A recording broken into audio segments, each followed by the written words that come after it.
Attention, dans cette vidéo, nous parlerons à plusieurs reprises d'agressions sexuelles et de viol.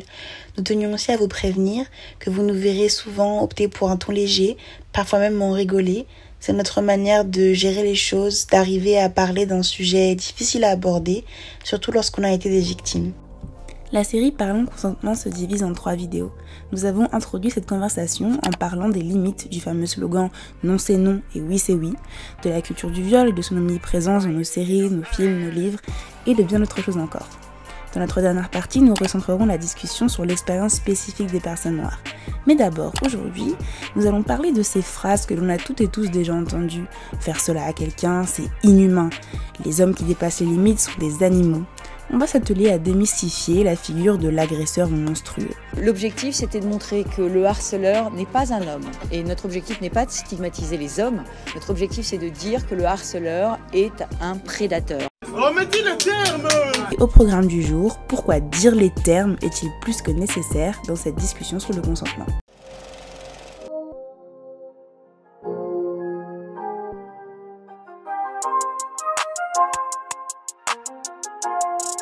I'm just saying that life is hard, you know. The world is money. I want money, you know. Levitation upper grade. I've been rapping broken.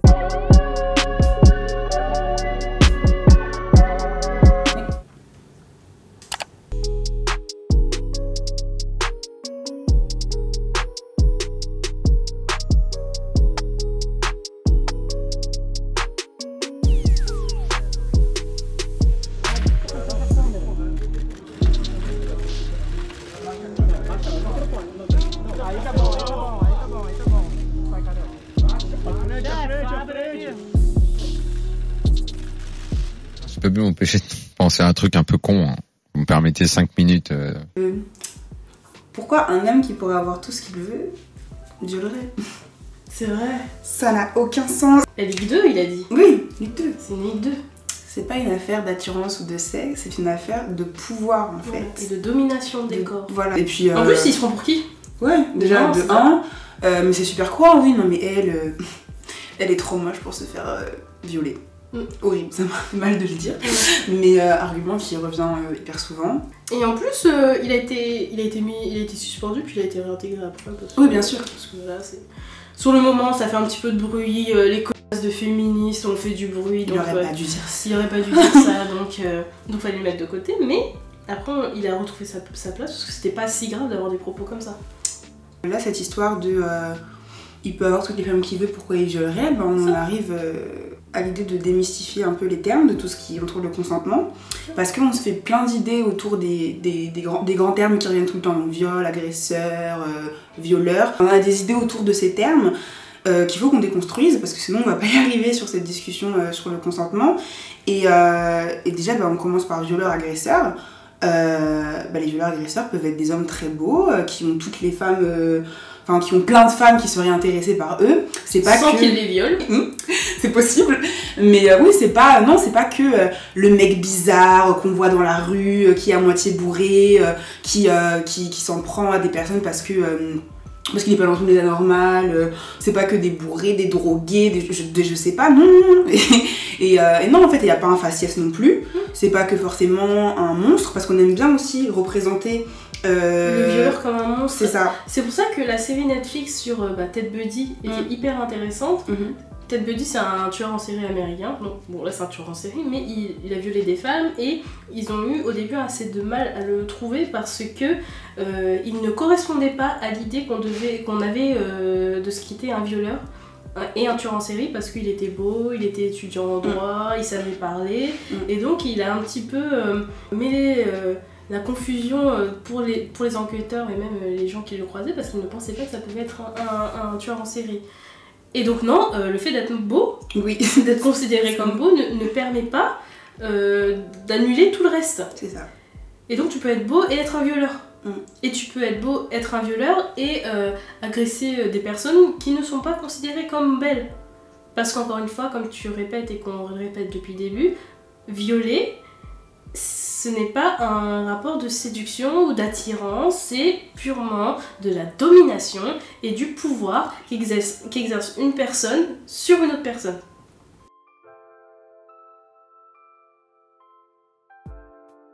Et donc voilà, donc le violeur, il n'y a pas un profil type, c'est pas que les mecs qui font pas envie ou qui sont un peu bizarres, que non. Et aussi, violeur ou violeuse, en fait, c'est juste commettre un viol, c'est tout.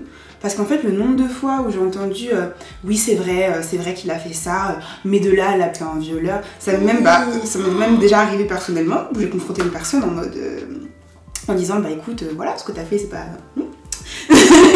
Et c'est pas bien, et ça s'appelle comme ça, etc. Et la personne s'était excusée, avait reconnu les faits, avait dit en effet, je le reconnais, j'avais même fait reformuler pour être sûre, oui, je reconnais les faits, etc.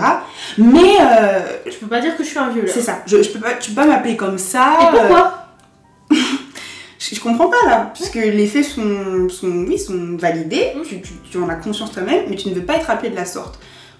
Parce que je suis quelqu'un de bien. C'est ça, mais une famille, tu peux pas m'appeler comme ça.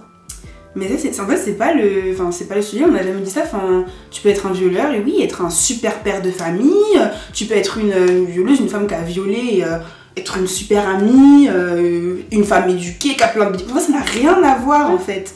Et c'est pareil pour agresseur, agression en fait.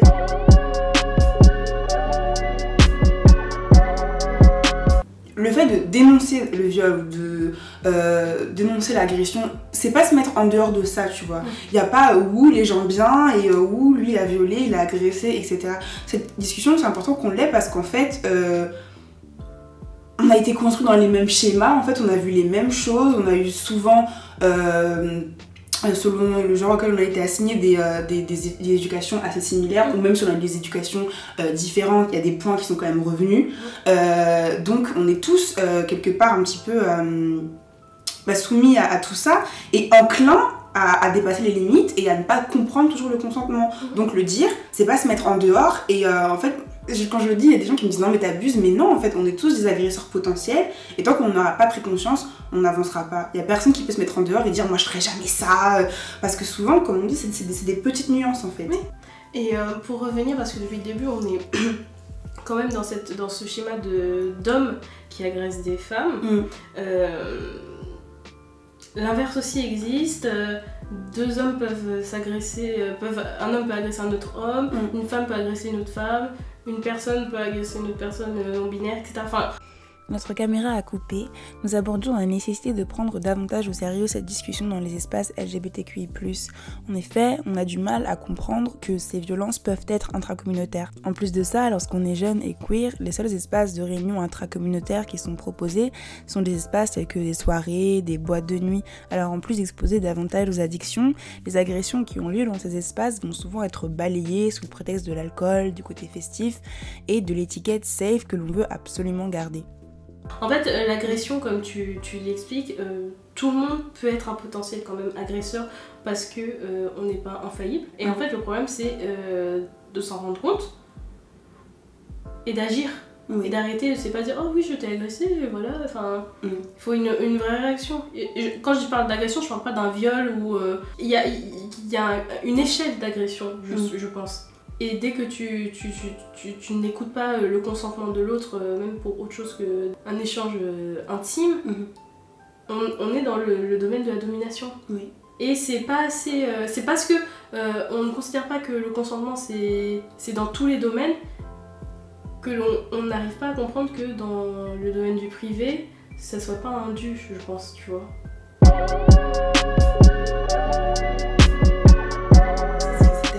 Dans le travail, dans le milieu de la recherche, rien que des fois des hommes qui sont dans des postes au-dessus de toi, qui ne peuvent pas te féliciter sans te toucher, ou tu vois, ma grande, mais rien que ça en fait, non. Pourquoi tu me touches? Mais tu sais, j'avais lu un truc, je sais plus où, il y avait une femme qui avait dû subir un rendez-vous avec sa RH parce que il y avait des collègues qui s'étaient plaints parce qu'elle voulait pas faire la bise.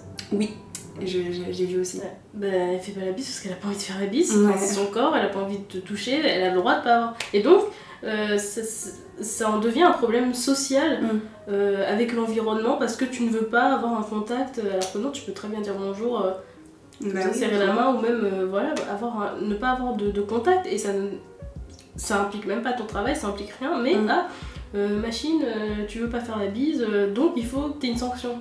T'as pas à t'obliger à faire quelque chose que tu veux pas à partir du moment où ton corps il intervient. Parce que c'est jusqu'à la fin, ton corps, il n'est qu'à toi. C'est ça, tout ça là, propriété privée.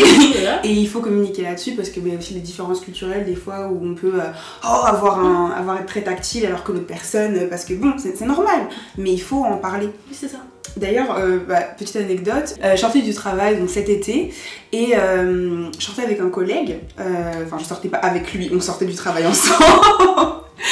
Et au moment de se dire au revoir, donc un jeune homme de mon âge, hein, au moment de se dire au revoir, il m'a demandé est-ce qu'on se fait la bise. Et en fait c'est trop bête, mais du coup je lui ai dit oui, pas de souci. On s'est fait la bise, on est partis chacun de notre côté. Et je suis restée comme ça en mode mais qu'est-ce qui vient de se passer, parce que c'était trop bizarre en fait pour moi qu'un homme me dise, enfin s'arrête en fait et prenne pas de décision. Décider de me toucher, de prendre mon épaule, enfin que vraiment il me demande qu'est-ce que tu souhaites, comment je te dis au revoir là. J'étais hyper choquée alors que c'est tellement le strict minimum. C'est bien.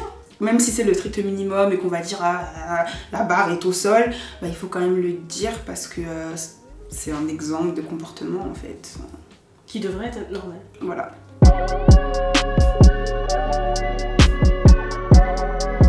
Et il y a un autre événement qui m'a vraiment choquée, mais ça remonte à quelques temps déjà.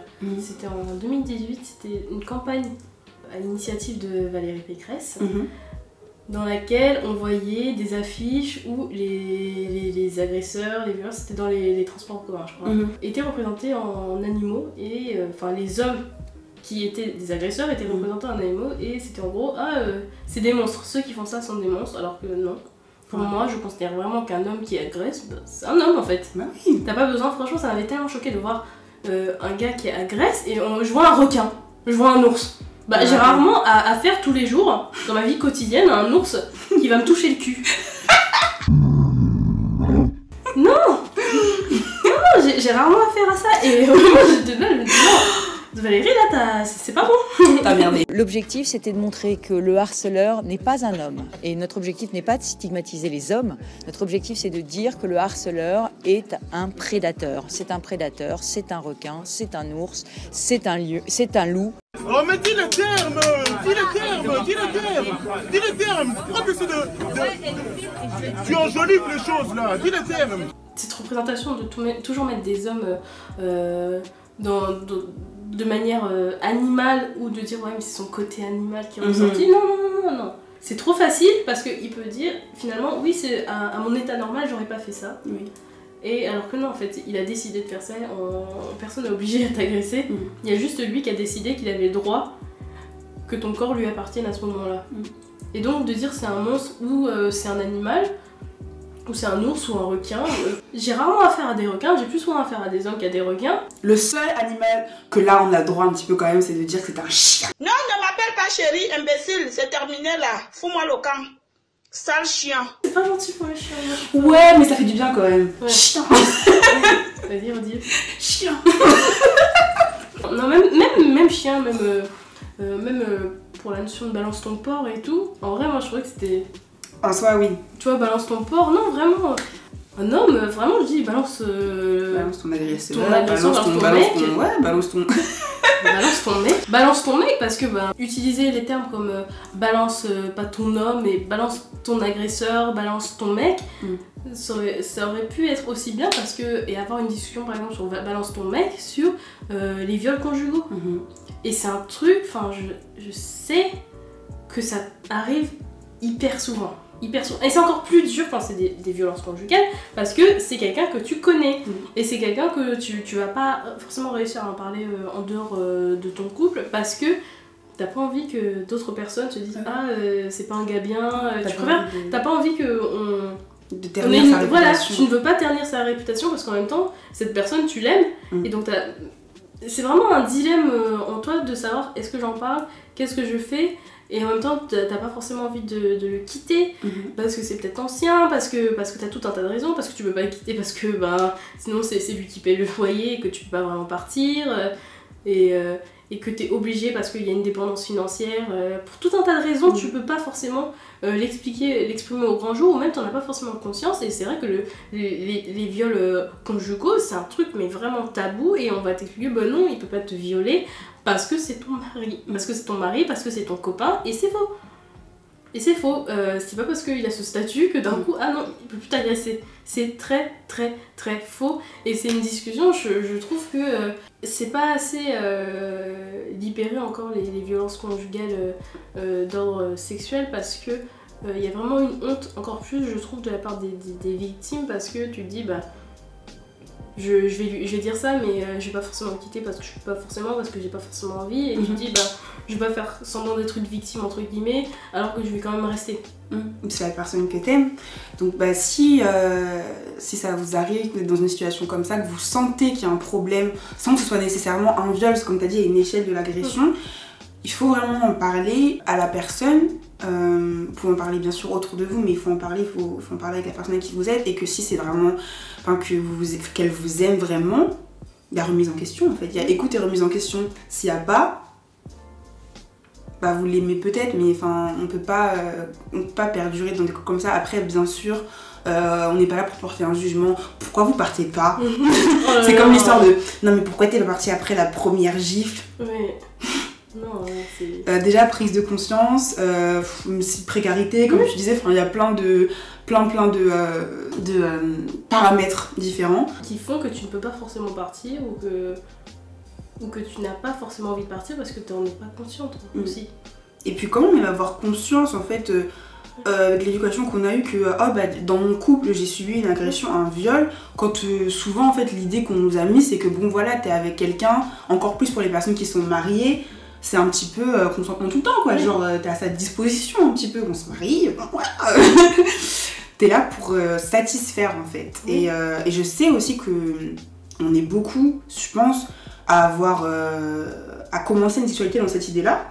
J'entends souvent des filles parler de leur première fois en disant j'avais, même des garçons j'ai entendu, j'avais pas trop envie mais bon ouais voilà, on l'a fait parce qu'il voulait. Ouais lui il voulait, ouais j'entends souvent ça de la part de filles ou de garçons homosexuels, non j'avais pas trop envie la première fois mais bon lui il voulait et je l'aimais, c'était mon premier copain, je voulais lui faire plaisir, donc bon c'est pas très grave en soi, c'est juste... Et avoir une discussion sur ce moment flou, un peu gris, où on n'est pas vraiment contre, mais on accepte parce que, parce que... je sais pas trop comment le définir, parce que c'est vrai qu'on n'est pas contre et que c'est... Je sais pas si on peut dire que c'est vraiment forcé, parce que tu veux faire plaisir à l'autre, c'est vraiment une zone hyper grise, où tu sais pas trop comment définir cette situation. Et c'est vrai que pour la première fois, c'est vrai que j'ai entendu aussi beaucoup de fois de personnes dire du coup on l'a fait, mais je sais pas trop, qui n'ont pas un avis tranché de pourquoi ils l'ont fait. Pas parce qu'ils ont forcément été influencés par la société pour faire l'amour, parce que nous sommes une génération de dépravés sexuels, mais parce que juste ils ont accepté pour faire plaisir à l'autre sans forcément se demander si eux ils voulaient le faire aussi. Et quand même initier sa vie sexuelle comme ça, je pense que c'est pas forcément la meilleure façon de commencer, surtout qu'après tu commences à t'habituer en disant j'ai pas forcément besoin d'écouter ce que j'ai envie moi, j'accepte toujours ce que l'autre veut faire pour lui faire plaisir, alors que c'est censé être un moment au moins de deux personnes consentantes pour faire quelque chose. La première fois c'est pas important dans le sens où virginité, machin et tout, on s'en fout. Oui, vraiment, pas. La virginité est une construction sociale. Non, à ce niveau-là, la première fois, on s'en fout, ça n'a pas d'importance. On s'en fout avec qui c'est, on s'en fout. Au pire des cas, c'était quelqu'un qui ne comptait pas, que vous avez rencontré comme ça, vous vous en rappellerez même pas. Donc vraiment, on s'en fout. S'il y a une seule chose qui est importante de la première fois, c'est si possible en fait que de commencer avec déjà des notions de consentement. Oui. Parce que comme tu disais en fait c'est le début de ta sexualité, donc après le problème c'est qu'on a tendance à continuer parce qu'on pense que c'est normal, parce que c'est comme ça qu'on a commencé, mais c'est pas normal.